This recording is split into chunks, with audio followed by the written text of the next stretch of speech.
এই তো বাড়ি পেয়ে গেছি।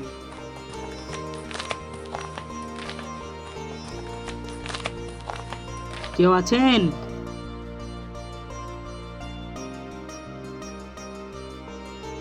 দাঁড়ান, আব্বাদের এনানি।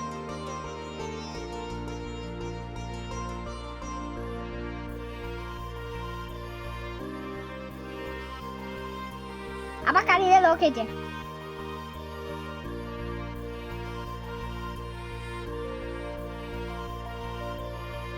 ভিতরে আসেন।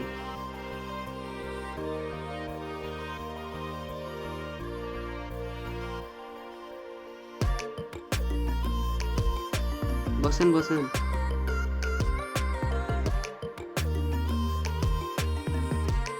বলছি যে ইলেকট্রিক বিলটা বেশি হয়ে গেছে, কিছু বলেন? বর্তমানে তো আমার কাছে টাকা পয়সা নেই, তা কিছুদিন দাঁড়ান, আমি দিই। এরম করে তো হয় না। আজকে কয় তারিখ হলো? এই তো 10 তারিখ। 15 তারিখ অবধি দাঁড়ান, আপনাকে দিয়ে দেবো। এরম হয়তো হবে না। কিছু করার নেই আমার। যেহেতু আপনি বলছেন তাহলে করে দিচ্ছি। ঠিক আছে, তাহলে আসছি। তাহলে আসেন। কেউ আছেন? দাঁড়ান আসছি, তুই পর। কই, আজকে তো ডেট চলে এলো। ডেট ছিল, কিন্তু আমার তো টাকা এখনো ম্যানেজ করা হয়নি। হবে না, হবে না। কাটেন না, কিছুদিন দাঁড়ান। না না, এরম ভাবে হবে না, আজকে হবে না, আজকে কেটে দিতেই হবে। আপনাকে হাত জোর করে বলছে, আজ কাটেন।